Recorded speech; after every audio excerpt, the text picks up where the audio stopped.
I know where they're going. I think you would agree that Otis is turning on Gable at Clash of the Castle, right? If it does not happen there, then then it's like, what? Okay, we're telling this, we're playing 4D chess with this story because, and it doesn't need yeah. I mean, like the next thing would be Otis being like literally lobotomized in like a video package and coming out as like a automaton, and being like just doing suplexes on command and kind of being, like a Mizdow type character. Whereas, not that, but just like 100% a total gimmick that is like, okay, well, Otis is getting fired after WrestleMania because there's no going back much to that level of character. Right? I do not think that's what they're doing.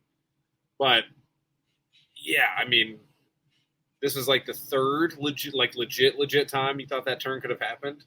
So does that make it sweeter when it happens at the moment on the PLE? We'll see when it happens, but it does seem like they are a little bit over the peak of the story at this point, in my opinion, especially with what happened last night. It just like feels like I'm watching like a recap of the episode when I'm streaming a show. Like, yeah, I don't need to see the recap. I just watched the last episode.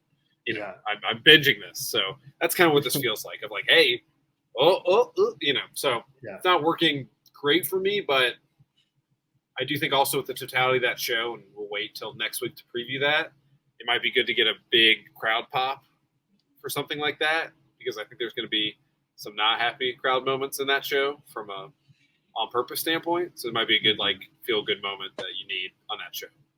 Yeah. Sean, I agree. I don't think they've gotten there yet, but they're close. This can't go past Clash of the Castle. I mean, I genuinely believe that. Like, if Otis helps Gable win the IC title, I kind of think we'll have to see it play out, obviously. But I mean, if you just were to tell me that right now, I'd say, okay, there's your jump the shark moment, because none of it all falls to pieces if Otis falls in line in that moment. Not to mention, it's just been dragged out. And honestly, I thought the segment last night in a vacuum was good. It got a good crowd reaction. There's clearly buzz for Otis to turn, because that was a pretty big pop. But thinking it through more and having it marinated, it's like, you already kind of had it. You had it yesterday on the show. You had the pop. You had the moment. Yeah, and in Saudi Arabia. So you've had these different things. And so how are you going to make that endpoint different for Otis when he really turns? It's like Sami Zayn. Sami Zayn in the Bloodline storyline, he had that one moment really where he's like, I'm done with Roman.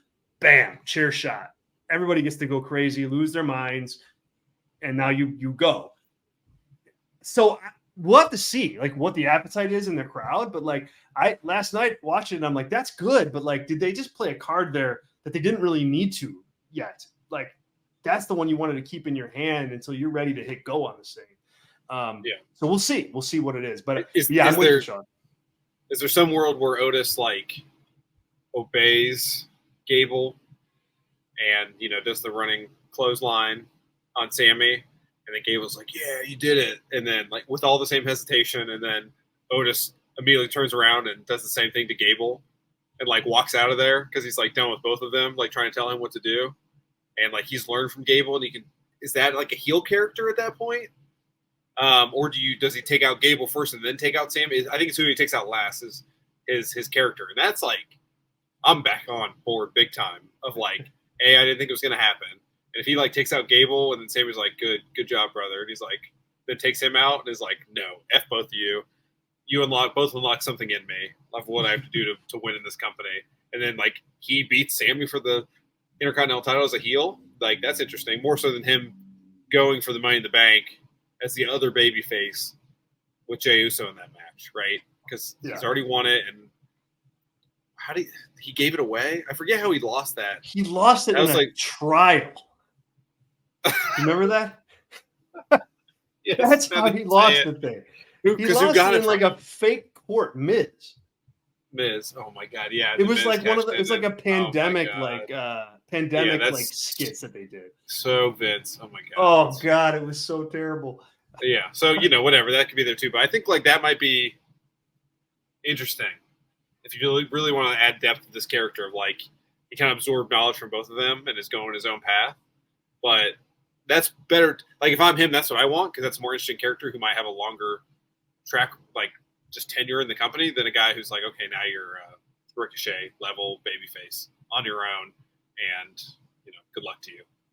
Yeah, Braun Breaker's going to beat you next week after doing this. Right. No, you're exactly right to say that. I mean, yeah, like, and Sean's also jumping in and goes, I get what they're going for here, but it can only go for so long. This is worse than the Miz because of the fact slaps. Yeah, the physicality, is something that eventually you're like, okay, come on, Otis, man. Like, like you got to stand up for yourself at some point, yeah, Sean, again, I don't think they're there yet with it, but it is close. Like it's close. They're walking on that line and they have one more week of it. I think next week you'll see Sammy kind of make his case to Otis again. Otis will have time to see that Chad Gable pushed him into him. And then it's prime for the big turn at Clash of the Castle. If it doesn't happen, then I'll be really interested to see what twist they take with it because I don't know that they can pull that off.